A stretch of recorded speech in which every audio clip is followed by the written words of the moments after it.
네, 지난 1일 문재인 대통령이 가야사 복원을 국정과제에 포함시키도록 했습니다. 가야는 영원함에 걸친 제국이었지만 제대로 조명되지 않고 있다는 이유인데요. 가야 제국은 김해를 비롯한 함안과 고성 등 경남을 중심으로 번성했던 제국이었습니다. 가야의 국력이 강성했다는 것은 남아있는 왕들의 무덤 크기로도 알 수 있습니다. 그래서 가야 고분군을 유네스코 세계유산에 등재하기 위한 노력도 진행 중입니다. 경남 고대 문화의 원류가 되는 가야 문화와 고분군, 경남문화 백선에서 알아보겠습니다.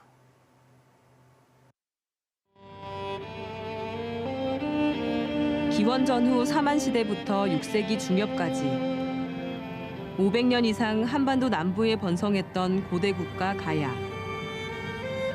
고구려, 백제, 신라와 함께 우리 고대사의 한 축이었지만 남겨진 기록이 많지 않아 가야는 신비의 왕국으로 불려왔습니다.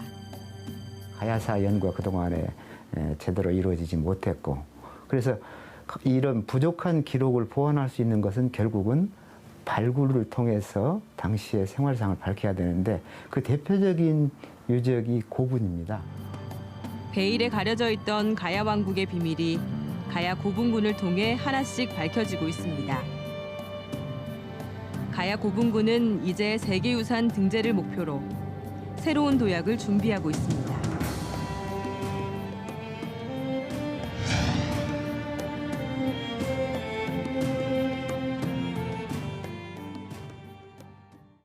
금관가야의 왕도인 김해를 찾았습니다. 이곳은 김해 대성동 고분군입니다. 가야시대 수장층의 무덤들로 사적 341호로 지정돼 있습니다. 이곳에서 출토된 유물들을 통해 전기가야의 맹주국이었던 금관가야의 역사와 문화가 밝혀지고 있습니다. 야트막한 언덕으로 보이는 이곳은 대형 무덤 95기를 포함해 모두 304기의 무덤이 있는 고분군입니다. 입지 조건이 좋은 구릉의 능선부에는 왕을 비롯한 지배계층의 무덤이,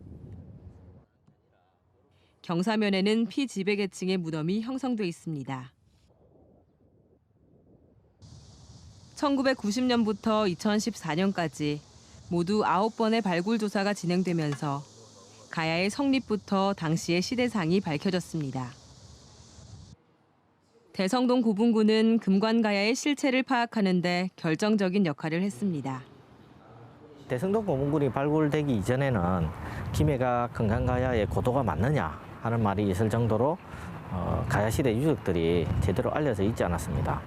여기가 처음 발굴이 돼가지고 여기에서 또 세상을 깜짝 놀라게 하는 엄청난 유물들이 대량으로 출토가 됐습니다. 이곳에서 출토된 유물들은 고분군 옆에 있는 고분박물관에서 확인할 수 있습니다.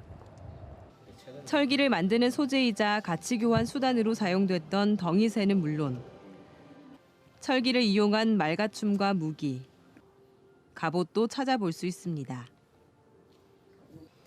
금관가야는 동아시아의 주요 철 생산지로 기원전 2세기 무렵부터 이미 철기 생산을 시작해 3세기 무렵에는 이웃나라에 수출했다고 전해집니다. 대성동 고분군에서는 다른 가야국들과 달리 목걸이, 파영동기 등 해외와 교역했던 유물들이 많이 출토되고 있습니다. 지금의 이제 김해 평야는 가야 시대는 다 바다였습니다.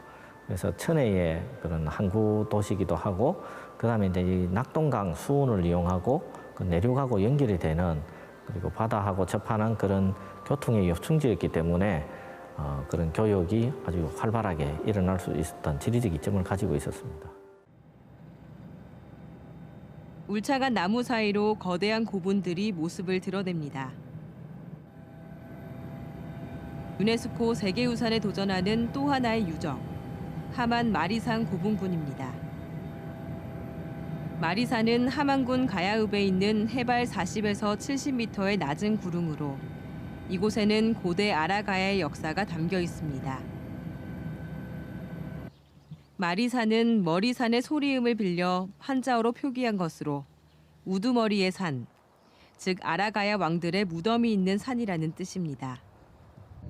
구릉의 정상으로 향하는 가지능선을 따라 오르면 남북 방향으로 길게 펼쳐진 크고 작은 고분을 볼 수 있습니다. 마리산 고분군은 아라가야의 국세가 얼마나 강대했는지를 알려주는 귀중한 유적으로 1986년부터 2015년까지 21차례에 걸쳐 발굴 조사가 진행됐습니다. 문헌 기록으로는 우리가 아라가야의 흥망성쇠를 설명하기가 어려운 반면에 이 마리산 고분군의 이 발굴 조사를 통해서 그로부터 나오는 무덤의 구조 또 무덤에서 출토되는 다양한 유물들을 통해서 아라가야의 역사를 비로소 밝히게 되었다. 대형 봉토분 11기를 포함해 모두 200여 기의 무덤이 발굴됐는데 이곳에서 9,500여 점의 유물이 나왔습니다. 마리산 고분군에서 발굴된 유물들은 고분군에 인접해 있는 하만박물관에 전시돼 있습니다. 아라가야를 대표하는 토기인 불꽃무늬 토기와 7개의 등잔이 있는 굽다리 등잔 등이 학계의 주목을 끌었습니다. 그중에서도 마갑총에서 발굴된 말갑옷은 아라가야의 탁월한 철기 기술을 보여주는 유물로서 우리나라 최초로 완전한 형태로 출토됐습니다. 실제로 우리가 고대의 그 말갑옷이라고 하면 고구려 벽화 고분이나 아니면 그 기마인물형 토기에서 그냥 막연한 이미지를 가지고 있다가 1992년 마리산 고분군, 즉 아라가야의 왕릉에서 실물이 발굴이 됐다는 데서 의미가 있습니다. 김해 대성동 고분군, 하만 마리산 고분군과 함께 세계유산 등재 대상에 포함된 고령 지산동 고분군, 대가야 시대의 고분군으로 봉토분 700여 기가 있는 국내 최대 규모의 고분 유적입니다. 지난 2월 14일 가야 고분군을 유네스코 세계유산에 올리기 위해 경남과 경북 등 5개 지자체가 모여 가야 고분군 세계유산 등재 추진단을 발족했습니다. 추진단은 내년까지 등재 신청 준비를 마친 뒤 2020년 유네스코 세계유산 등재를 목표로 하고 있습니다. 지난 1일 문재인 대통령이 가야사 복원을 국정과제로 포함하도록 지시했습니다. 이에 따라 가야 문화권에 대한 개발과 지원이 더욱 탄력을 받을 것이란 기대가 커지고 있습니다. 유적 발굴을 통해 독자적인 가야사 연구가 진행되면서 가야의 신비가 드러나고 있습니다. 고분군에서 출토되는 유물이나 무덤의 구조와 규모에서 가야 왕국은 수준 높은 문화를 가졌다는 사실이 밝혀지고 있습니다. 하지만 가야사 복원은 아직 걸음마 단계에 불과합니다. 이 대성동 고분군이 실제 전체 면적 중에서 실제 지금까지 발굴된 것은 한 10분의 1도 채 되지가 않습니다. 그래서 앞으로 장기적인 계획하에 연차적으로 조금씩 이렇게 무덤 하나씩 발굴을 해나간다면 그 속에서 또 어떤 찬란한 가야 문화유산들이 발굴이 될지는. 가야사 500년을 연구하고 발굴하는 것. 잊혀진 왕국 가야를 찾아내 경남을 중심으로 펼쳐졌던 고대사의 사라진 부분을 채우는 작업입니다. 세계 속의 찬란한 유산을 인정받는 가야 왕국으로 재조명될 그날을 기대합니다.